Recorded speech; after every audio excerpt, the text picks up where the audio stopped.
नमस्कार, मी उत्तम Kumar ABC news मराठीमध्ये आपल्या सगळ्यांचं मनापासून स्वागत करतो. आज आपण विषय घेऊन आलोय खोक्याविषयी. खोक्याविषयी म्हटल्यावर तुमच्या भुवया उंचावल्या असतील, परंतु खोक्या नावाचा एक इसम, एक आरोपी गेल्या काही दिवसांमध्ये एक गुन्हा करून फरार आहे. त्याचं नाव आहे खोक्या उर्फ सतीश भोसले. तो बीडचा आहे. तिथे त्याने जवळपास 200 हरणांची शिकार केल्याचं बोललं जातंय. आता इतकी शिकार करेपर्यंत गाजावाजा कसा झाला नाही? तो इतके त्या गुन्ह्यानंतरही इतके दिवस तो फरार असूनही तो पकडला कसा गेला नाही? याबाबत वन्यजीव संरक्षण कायदा काय सांगतो? यापूर्वी अशा घटना कित्येक घडल्या आहेत का? शिक्षेची तरतूद काय आहे? या आणि अशा सगळ्याच मुद्द्यांवरती आपण आज चर्चा करणार आहोत. या क्षेत्रातील अभ्यासक आणि अहिल्यानगर जिल्ह्यातील मानद वन्यजीव रक्षक माननीय मंदारजी साबळे यांच्यासोबत. मंदारजी, या टॉक शो मध्ये मी आपलं सर्वप्रथम मनापासून स्वागत करतो. धन्यवाद. मला सांगा, हे काय प्रकरण आहे? 200 हरणांची शिकार करतो एखादा माणूस आणि तोपर्यंत कुणाला काही कळतही नाही, आणि नेमकं याच्या मागची पार्श्वभूमी, हे प्रकरणच एकूण थोडं सुरुवातीला उलगडून सांगा. काय होतं की माळरानावर जेव्हा वन्यजीव असतो त्यावेळेला ते माळरान ओसाड माळरान असतं, त्या भागामध्ये लोकांचा वावर कमी असतो आणि त्यामुळं त्या ठिकाणी जर शिकारी केल्या गेल्या तर ते सर्वसामान्यांना लवकर कळत नाही. आता ही परवाची जी घटना झालेली आहे, मारहाणीची घटना झाली, त्याच्यातही जो आता आरोपी आहे तो शिकार करण्यासाठीच त्या ठिकाणी गेलेला होता आणि त्या लोकांनी म्हणजे ते जे कोणी दिलीप ढाकणे आहेत त्यांनी त्याला विरोध केला आणि नंतर त्याच्यात त्यांना मारहाण झाली. तर आपले जे राखीव वनक्षेत्र असतात किंवा डोंगराळ महाराणी या भागामध्ये वन्यजीव आपले हरिण, काळवीट असेल, तुमचं ससे वगैरे, जाळीदार असे बरेचसे मोर यासारखे प्राणी पक्षी या मोठ्या भागामध्ये आपल्याला म्हणजे त्यांचा अधिवास मोठ्या प्रमाणावर आहे.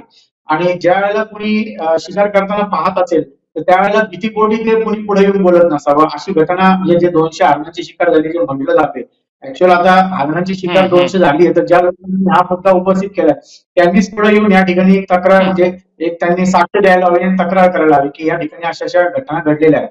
आणि एवढा मोठा आकडा पाहिला तर आपल्या वन्यजीव सृष्टीसाठी हा खूप घातक आकडा आहे 200 शिकारामध्ये. आता वन खात्याने परवा जे त्यांच्या घरी म्हणजे तपासणी केली त्यामध्ये त्यांना त्याच्यामध्ये वाघूर, जाळी, काही शस्त्र सापडले आहेत. म्हणजे याच्यातून निष्पन्न होतं की त्या घरामध्ये तिथले कोणी जे आहे ते शिकार करत होते आणि त्याच्यामध्ये त्यांना मांसही सापडलेले, सुकवलेलं मांस वगैरे. आता जे फॉरेन्सिक लॅब मधून त्याचा रिपोर्ट येईल आणि त्यानंतर ते क्लिअर होईल की हे वन्य प्राण्याचं की अन्य कशाचं आहे. परंतु ही जी घटना आहे फार दुर्दैवी घटना आहे. म्हणजे आता पर्यावरणाची जी अवस्था आपल्या सध्या आहे आपण पाहतोय, एक तर पर्यावरणाचा समतोल ढासळत चाललाय, वन्यजीवांची संख्या दिवसेंदिवस घटते आहे आणि अशा परिस्थितीमध्ये जर आपण मौत मजा म्हणून अशा प्रकारे जर शिकार करत असतो तर ही आपल्या म्हणजे बायोडायव्हर्सिटीला फार मोठा धक्का देणारी गोष्ट ही आता समोर आली आहे. जे काही आपल्या महाराष्ट्रामध्ये यापूर्वी काही घटना रेपुरी अभयारण्य वगैरे या भागामध्ये घडलेल्या आहेत, वन्यजीव अधिनियम 1972चा कायदा हे सांगतो की कुठल्याही वन्यजीवाला त्यांनी ह्याच्यातनं संरक्षण दिलं आहे. कुठल्याही वन्यजीवाची शिकार करता येते, त्याचे कुठलेही अवशेष आपल्याला जवळ बाळगता येत नाही, तो कायद्याने गुन्हा आहे. आणि त्यामध्ये जर आता ह्या झालेल्या 200 हरणांची शिकार म्हणलं तर हरिण हा शेड्यूल 1 मध्ये येतो. 1972चा जो कलम आहे त्या शेड्यूल 1 मध्ये आहे.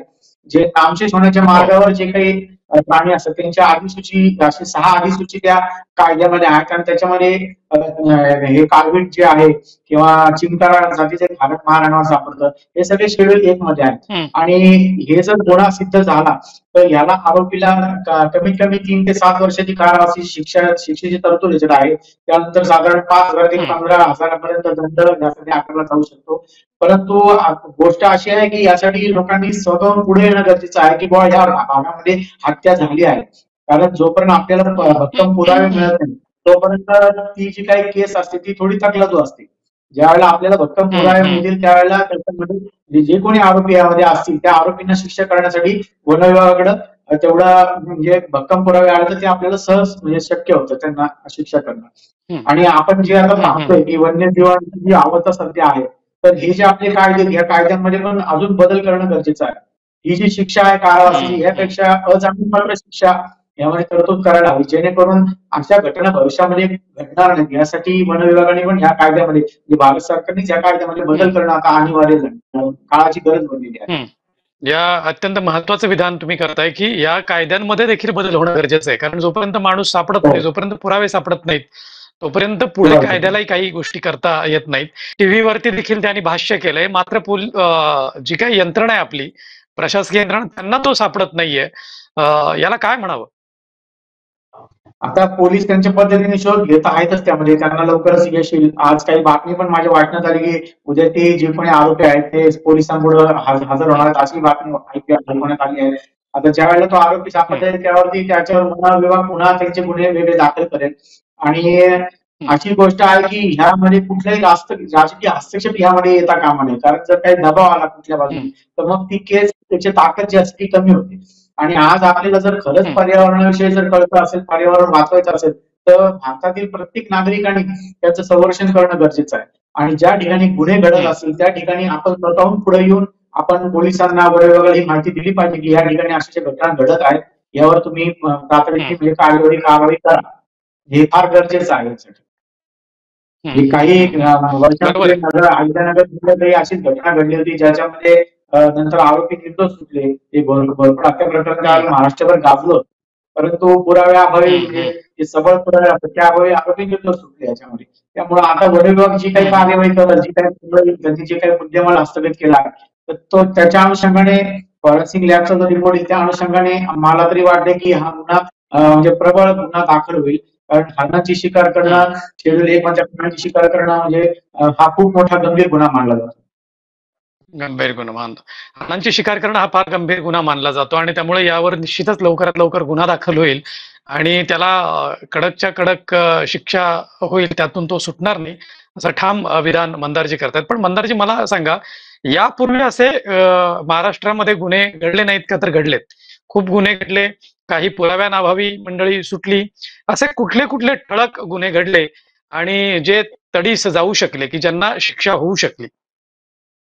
आता एवढ्या कालावधीत तर काही असा गुन्हा समोर आता म्हणजे पूर्ण केस त्यांचे संपले नाही असं समोर आलेलं नाहीये. परंतु मागे आपल्या कर्जत तालुका जो अहिल्यानगर तिथे रेहपुरीला काळू त्यांचा आढळला नाही. त्या ठिकाणी काही मुंबईचे युवक शिकार करत असताना वन विभागाने पकडलं होतं. आता ह्या केसचं काय असं, ह्या केस खूप लांब काळापर्यंत चालत राहतात. त्यामुळं आज जरी आरोपींना आपण पकडलेलं असलं तरी कोर्टामध्ये गेल्यानंतर त्या दोन्ही बाजूचे युक्तिवाद होतात. त्यामुळं तारखेवर तारीख ज्याला आपण म्हणतो तसा प्रकार इथे घडतो. परंतु माझं म्हणणं आहे की जसं आता महिला अत्याचाराच्या घटना जलद कोर्टामध्ये चालवल्या जातात, फास्ट ट्रॅक कोर्टामध्ये, तसं वन्यजीवांचे सुद्धा गांभीर्य ओळखून याचे गुन्हे सुद्धा फास्ट ट्रॅक कोर्टामध्ये चालवले गेले पाहिजे, जेणेकरून आरोपींना जर शिक्षा झाली तर पुढचे हे कृत्य करणारे धजावणार नाही. शिक्षा ही म्हणजे खूप स्ट्रॉंगच झाली पाहिजे त्याच्यामध्ये. अजामीन पात्र शिक्षेचा मगाशी मी विषय काढला, कारण जामीन मिळाल्यानंतर त्या आरोपी जे असतील ते बाहेरून परत ते कृत्य करू शकतात. पण त्यांना जर जामीनच मिळाला नाही ह्या घटनेमध्ये, आता शेड्यूल मंडळावर गंभीर गुन्हा आहे त्यामुळे त्याला जामीन न मिळणं हे जास्त कर्मप्राप्त आहे. त्यामुळे वन विभागाने सुद्धा सगळ्या पुराव्यांची अगदी म्हणजे वस्तुनिष्ठ मांडणी करून ते कोर्टामध्ये सादर करावं या घटनेमुळे, तरच यातनं काहीतरी म्हणजे समाजापुढे संदेश जाईल याच्यामध्ये. वन्यजीवांची जी अधिसूचना जी ह्या 1972च्या कायद्या अंतर्गत केलेली आहे याच्यामध्ये वेळोवेळी बदलही करण्यात आले. 19 म्हणजे 2022 साली याच्यामध्ये काही छोटे मोठे बदल झाले आणि ज्या प्रजाती पूर्ण नामशेष होण्याच्या मार्गावर त्या सगळ्या शेड्यूल 1 मध्ये टाकल्या, काही शेड्यूल 2 मध्ये. ह्या पहिल्या 2 शेड्यूलच्या ज्या शिक्षा ज्या आहेत ह्या खूप गंभीर स्वरूपाच्या शिक्षा आहेत, त्याचे गुन्हे गंभीर स्वरूपाचे मानले जातात. कारण एक वन्यजीवच नामशेष होण्याच्या मार्गावर असेल तर जी आपली शृंखला आहे, जैव शृंखला आपण म्हणतो, ती पूर्ण डिस्टर्ब होऊन जाते. पण आपल्या राज्याचा शेतकरी जर ते त्रास सहन करत असेल तर आपल्या आसपास राहणाऱ्या काही म्हणजे समाज व्यवस्थित लोकांनी. मला यातनं सगळ्यात महत्वाचा एक मुद्दा लक्षात येतोय आणि तो प्रकर्षाने जेव्हापासून हे प्रकरण उघडकीस आलंय तेव्हापासून मनामध्ये चालतोय की 200 हरणांची शिकार काही एका दिवसात होऊ शकत नाही. ती टप्प्याटप्प्याने काही हरणांची शिकार त्यांनी केलेली असावी. परंतु जर टप्प्याटप्प्याने हरणांची शिकार झालेली असेल तर त्यावेळेला ते जे संरक्षित क्षेत्र आहे, वन्यजीवांसाठी जे संरक्षित क्षेत्र आहे, ज्या ठिकाणी या घटना घडल्यात त्याची जबाबदारी ज्या वन खात्याच्या अधिकाऱ्यांवर आहे, ज्या कर्मचाऱ्यांवर आहे, त्यांच्या कुणाच्याच कसं लक्षात आलं नाही एवढी हरणं मरेपर्यंत? हे काय होतं की तिथल्या ज्या गाव पातळीवरती जे काही वनरक्षक वगैरे नेमले जातात यांचं त्या भागावरती लक्ष ठेवण्याचं एक जबाबदारी असते त्यांची. यांनी जर दररोज पेट्रोलिंग केलं किंवा आता ड्रोन आलेले आहेत, आपल्या ड्रोनच्या माध्यमातून जरी तुम्ही ड्रोनवरून आपल्या एरियाची शहानिशा केली तरी आपल्याला पोलीस शिकारी असतील, आपल्या आसपास काय काय वन्यजीव याचं म्हणजे खूप मोठे उत्तम माहिती आपल्याकडे गोळा होऊ शकते. त्यामुळे ह्या वन खरंय. विभागाच्या स्टाफनी पण आता म्हणजे झोपून देऊन काम करायला पाहिजे. कारण आता आपण अशा उंबरठ्यावर आहेत, आपले खूपसे वन्यजीव हे नामशेषाच्या म्हणजे यादीमध्ये पोहोचलेले आहेत. आणि त्यांना वाचवायचं हं, असेल तर हं, आता आधुनिक जे काही तंत्रज्ञान आहे, त्या तंत्रज्ञानाचा वापर केला गेला पाहिजे. आता 200 हरणांची शिकार हं, जी काही हं, म्हटली जाते, आता 200 म्हणजे हा हं, एक आकडा समोर आलेला आहे, पण ह्याच्यात पुरावे नाहीत त्याच्यामध्ये. जे काही पुरावे हं, सापडले ते हं, काही 200 हरणांचे नाहीत. त्यामुळे वन विभागाला हं, हं, ह्याच्यावरती खूप म्हणजे संशोधन करावं लागेल, की त्या आसपासच्या गावातल्या लोकांना जाऊन विचारावं लागेल, काही माहिती गोळा करावी लागेल. हं, त्याच्यानंतर लोकांनी पण हं, स्वतःहून पुढे येऊन माहिती दिली पाहिजे. तर हा गुन्हा चांगल्या जे गंभीर स्वरूपाचा गुन्हा आहे, याला जे शिक्षेकडे तो जाऊ शकतो हा गुन्हा याच्यात. हं, हं, हं, हं, हं. बरोबर म्हणताय तुम्ही, की पुरावे नसल्यामुळे सोबतच्या लगतच्या जी गावं आहेत त्यांच्या नागरिकांकडे, ग्रामस्थांकडे जाऊन विचारणा करायला लागेल आणि मग त्याचा पुरावे गोळा करून मग हा गुन्हा दाखल होईल. परंतु सतीश भोसलेवर गुन्हा दाखल होईलच. त्यांनी काय 200 हरणं मेली काय किंवा 20 हरणांचा जरी पुरावा मिळाला तरी त्याच्यावर गुन्हा दाखल होईलच. तो काय मुद्दा नाही. त्याला शिक्षेची हेही होईल. परंतु एवढी हरणं मरेपर्यंत दुर्लक्ष करणाऱ्या वन कर्मचाऱ्यांवर, त्या संबंधित वन अधिकाऱ्यांवरती त्यांच्यावर काही कारवाई होणार की नाही? त्यांच्यावर जबाबदारी निश्चित करणं वन विभागाचे जे काही वरिष्ठ अधिकारी आहेत यांनी पण या प्रकरणात लक्ष घालून जे पेट्रोलिंगची जबाबदारी ज्यांच्याकडे दिलेली असते त्या सर्व कर्मचाऱ्यांवर सुद्धा याच्यातनं कारवाई झाली पाहिजे. कारण जर का एवढ्या मोठ्या हं, प्रमाणावर आपल्या इथं वन्यजीवांची हत्या केली जाते आणि ही घटना उघडकीस येते, तर वन विभाग करतंय काय असा प्रश्न याच्यातून निर्माण होतो. वन विभाग असेल, खरंय. म्हणजे गावकरी असेल, आता गाव पातळीवर सुद्धा म्हणजे माझं एक मत आहे की गाव पातळीवर सुद्धा गावामध्ये छोटी 5-6 लोकांची टीम वन खात्यात तयार केली पाहिजे, की जे काही आसपास कुठे शिकारी दिसले, कुठे शिकार होताना दिसली, तर तात्काळ त्याची माहिती वन हं, विभागाला जवळच्या पोलीस स्टेशनला मिळेल. आणि वन विभागाने हं, सुद्धा हं, एक रेस्क्यू, मी आताच एक वनमंत्र्यांना मागणी केली आहे की 24 तास उपलब्ध राहील अशा प्रकारचा स्टाफ आपण या महाराष्ट्रामध्ये प्रत्येक वन विभागाला द्या. कारण ज्या दिवशी वन विभागाला हं, सुट्टी असते त्या दिवशी जर काही घटना घडली तर त्या ठिकाणी स्टाफ जाऊ शकत नाही. पण सामान्य हं, हं, गावकरी जो असतो आसपासचा तो भीतीपोटी कधी बोलत नाही. त्यामुळे या घटना दडवल्या हं, जातात. आणि जर तुम्ही हं, 24 तास हं, जर हं. एखादा स्टाफ टास्क म्हणजे फोर्स त्यासाठी निर्माण केला, आणि आज आपण बघतोय की मानव बिबट्या वन्यजीव संघर्ष फार मोठ्या प्रमाणावर महाराष्ट्रामध्ये चालू आहे. बिबट्या असेल किंवा हं, हरणं असेल, जे काही प्राणी आहेत त्यांच्या संरक्षणासाठी त्यांना तातडीने कुठलीही मदत मिळण्यासाठी एक 24 तास पथक जर नेमलं गेलं राज्यामध्ये, तर ते टीमचं हं, काम हं, फक्त एवढंच आहे की कुठून काही आपल्याकडे तक्रार आली की जाऊन ती पटकन त्या घटनास्थळी पोहोचणं. कारण आपल्याला जर कळालं की एखाद्या भागात हं, शिकार होते आणि आपण जर तिथं उशिरा पोहोचलो तर आपल्या हाती काहीच लागत नाही. त्यामुळं हं, रात्रीच्या हं, वेळेला हं, हं. पेट्रोलिंग तर फार महत्वाचं आहे, कारण रात्रीच्या वेळेला हरणांचे मारण्यासाठी सापळे रात्रीच्या वेळेला लावले जातात. आणि अंधारामध्ये बॅटरीचा हं, जर प्रकाश टाकला तर वन्यजीव कुठं बसलेला आहे हे शिकाऱ्यांना लगेच कळतं. आणि त्याच्यामुळं आणि हं, आता जे उन्हाळ्यामध्ये पाणवठे निर्माण करतो, या पाणवठ्यांवर जे कृत्रिम पाणवठे असतात त्याच्या पाणवठ्यांच्या अवतीभोवती सुद्धा सीसीटीव्ही कॅमेरे लावणं किंवा त्या भागामध्ये सतत गस्त घातली जाणं गरजेचं असतं. कारण ज्या वेळेला पाणी संपतं हं, त्यावेळेला त्या पाणवठ्याकडे हे वन्यजीव आकर्षित होतात आणि त्याचा फायदा शिकारी उचलण्याची हं, मोठी शक्यता असते. कारण त्या ठिकाणी त्यांना आयतं ते हो. सावज तिथं हातात आलेलं असतं. त्यामुळे पेट्रोलिंग करताना वन हं, हं, कर्मचाऱ्यांनी सुद्धा आपल्या कुठं आसपास फासे लावलेले नाहीयेत, कुठं जाळी वाघूर लावले नाहीये, हे फार म्हणजे दक्ष राहून त्यांनी पाहणं गरजेचं आहे. तरच भविष्यामध्ये आपलं वन्यजीव हं, वाचू हं. शकेल. नाहीतर अजून आज ही परिस्थिती अजून 20 बरोबर. वर्षांनी जर आपण बघायला गेलो तर आपल्याला हे जे प्राणी पक्षी आहेत हे आपल्याला फक्त छायाचित्रात पाहायला मिळतील. आणि असं झालं तर मग आपलं हं, पर्यावरण पूर्ण डिस्टर्ब होईल. त्यामुळे हे फार गरजेचं आहे की वन विभागाने खरं. 24 तास टीम कार्यरत ठेवली पाहिजे. प्रत्येक जिल्ह्याला प्रत्येक तालुक्या वाईज करा, जिल्हा वाईज करा, जसं असेल, पण टीम ही अत्यावश्यक हं. सेवेसाठी 24 तास कार्यरत राहणारी टीम आवश्यक आहे.